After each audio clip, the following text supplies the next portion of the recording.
بسم الله الرحمن الرحيم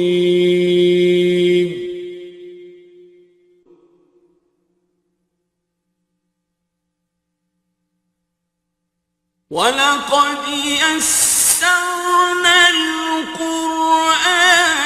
للذكر فهل من مدكر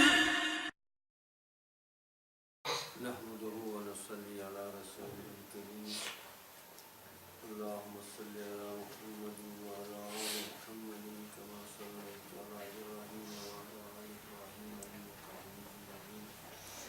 اللهم بارك على محمد وعلى آل محمد كما باركت على إبراهيم وعلى آل إبراهيم إنك حميد مجيد قال الله تعالى في القرآن المجيد فأعوذ بالله من الشيطان الرجيم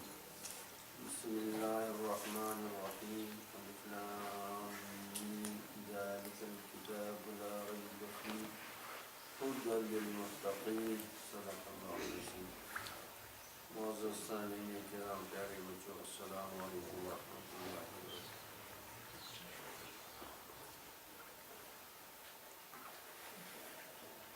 اس سے پہلے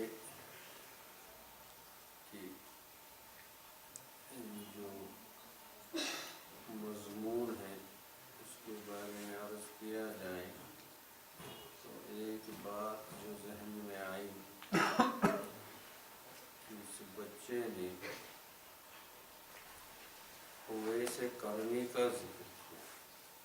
رحمۃ اللہ علیہ، ویسے کرنی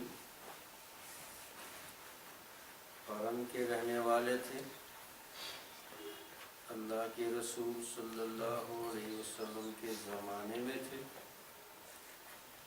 بڑے اولیاء اللہ میں سے تھے، لیکن صحابیت کا درجہ نہ ملا، صحابی نہ بنے۔ صحابی اس کو کہتے ہیں جس نے حضور صلی اللہ علیہ وسلم کو ایمان کی حالت میں ان بیداری کی آنکھوں سے دیکھا، خواب میں دیکھے تو اس کو صحابی نہیں کہتے۔ جو اللہ کے رسول صلی اللہ علیہ وسلم کو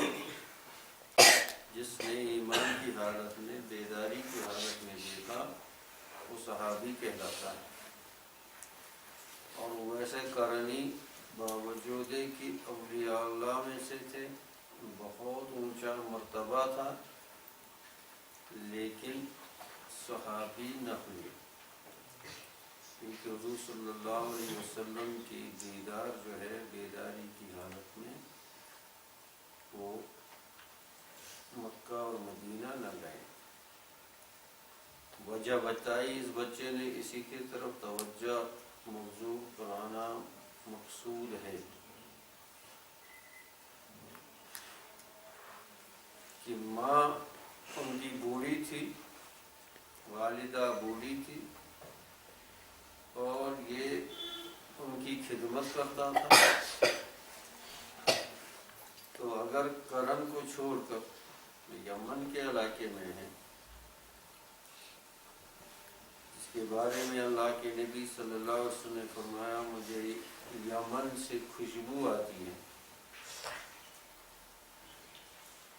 اور کما قال علیہ الصلوۃ والسلام۔ اور خانہ کعبہ میں آج بھی دیکھیں گے جو ایک کونا اس کا ہے، اس کو رکن یمانی کہتے ہیں، یہ جو یمن کی جانب ہے، ایک میں حجر اسود ہے اور ایک اس کے یہاں سے جو اس کو رکن یمانی کہتے ہیں۔ تو یہ یمن سے مدینہ یا مکہ نہ آئے، کیوں نہ آئے؟ کہ والدہ کی خدمت کرتے تھے، اور اگر آتے صحابیت کا درجہ ملتا لیکن والدہ کی خدمت سے محروم ہوتے۔ اب اس پر خوب غور کرو، اس میں بڑے بڑے جو دیندار قسم کے لوگ بھی ہیں، والدین کی خدمت میں اور فرما برداری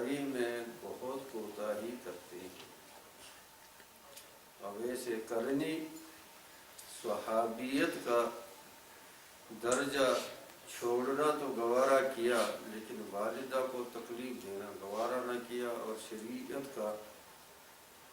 شریعت کا مزاج بھی یہی تھا، اور وہ شریعت کو خوب سمجھتے تھے، اور اللہ کے نبی صلی اللہ علیہ وسلم ان سے راضی تھے،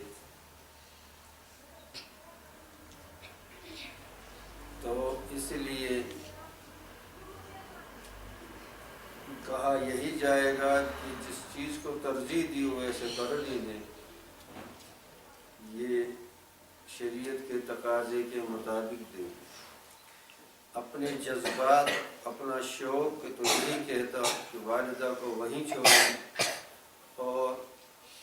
ایسی سعادت نصیب کریں، صحابیت کا درجہ حاصل کریں، لیکن ایسا نہیں کیا۔ اس میں بچے تو بچے، بڑے دیندار لوگ بھی اس کو اہمیت نہیں دیتے۔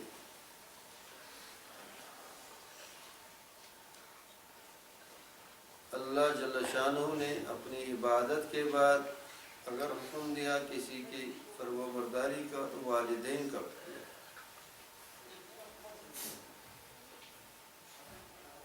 تو جب تک یہ چیز ذہن میں نہیں ہوگی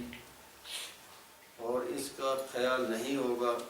تو یہ عبادات اور یہ جو محنت ہے اس میں زیادہ پھل نہیں نکلتا ہے۔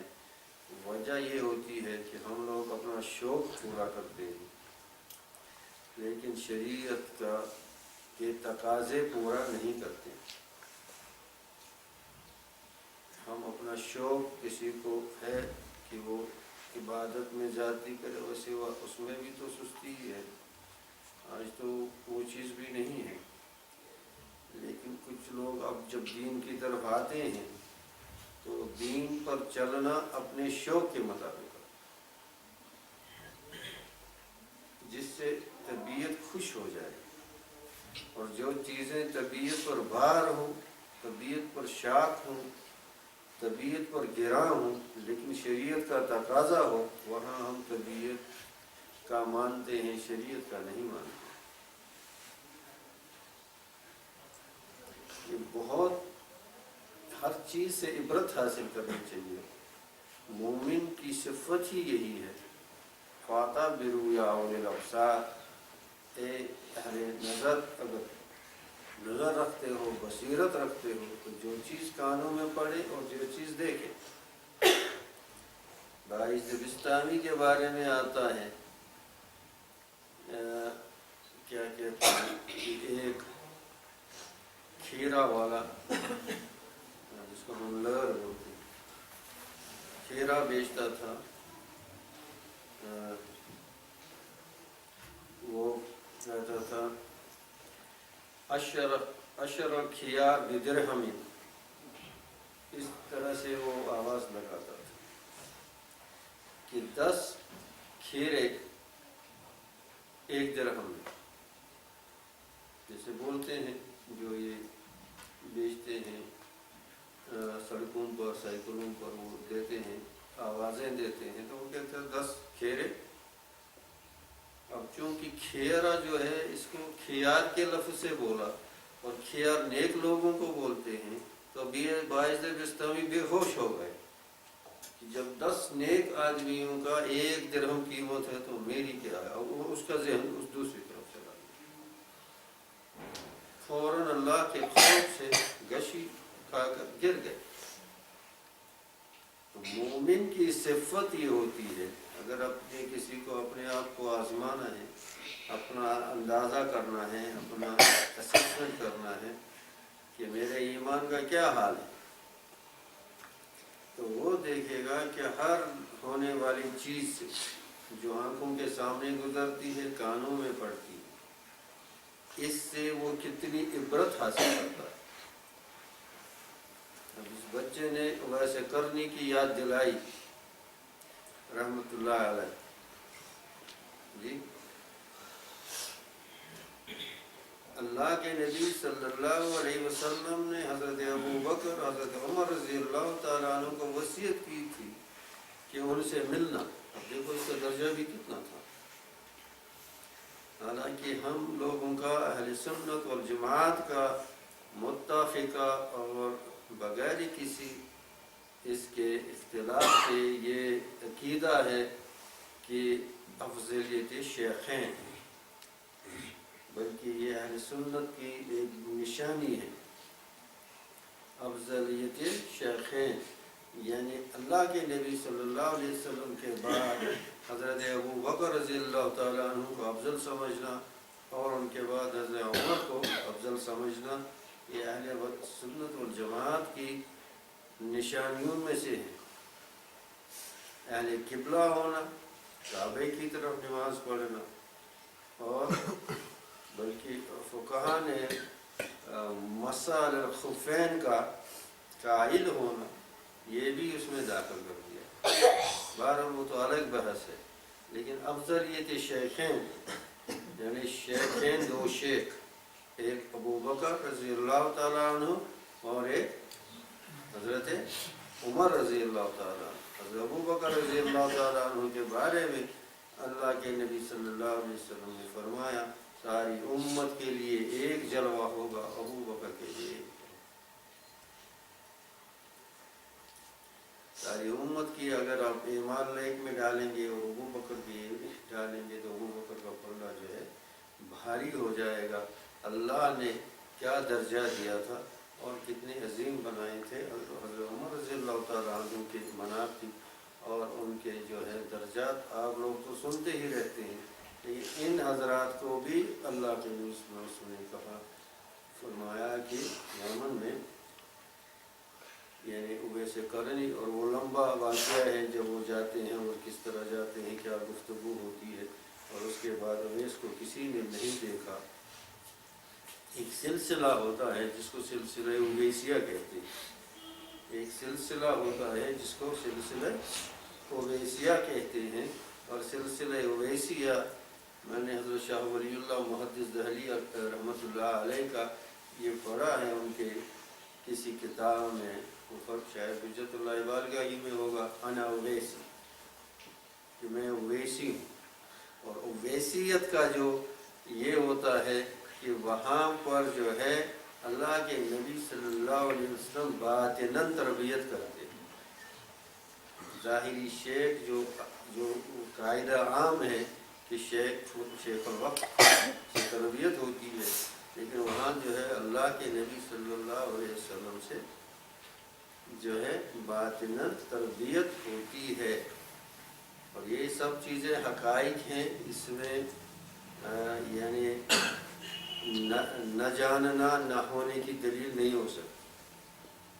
اگر کوئی یہ کہے کہ بھائی جو یہ ہے کوئی بھی آپ لے لو، سائبیریا لے لو، یہ اس نے سنا نہیں ہے، کہتا سائبیریا نہیں ہے، اس کو معلوم نہیں ہے، اس کا مطلب یہ نہیں لیا جا سکتا کہ واقعی نہیں ہے. تو اگر کسی کو معلوم نہ ہو کوئی چیز تو وہ اس کا انکار کرے اپنے ناعلمی کی وجہ سے، تو یہ دلیل صحیح نہیں مانی جائے گی منطقی لحاظ سے، لاجیکلی منطق کے اعتبار سے اس دلیل کو صحیح نہیں مانا جائے گا. اس طرح سے یہ حقائق ہیں. اور اویسیت میں جو ہوتا ہے کہ اللہ کے نبی صلی اللہ علیہ وسلم جیسے حضرت اویس قرنی سے معاملہ تھا، تو اتنا بڑا ولی تھا، اتنے بڑے ولی تھے، لیکن ماں کی خدمت کو کتنی اہمیت سمجھتے ہو. یہاں سے بچے جائیں گے گھر اور سارا نزلہ جو مولوی صاحبوں نے یہاں تم پر اتارا اور آپ جا کر گھر میں اپنی والدہ پر اتارا.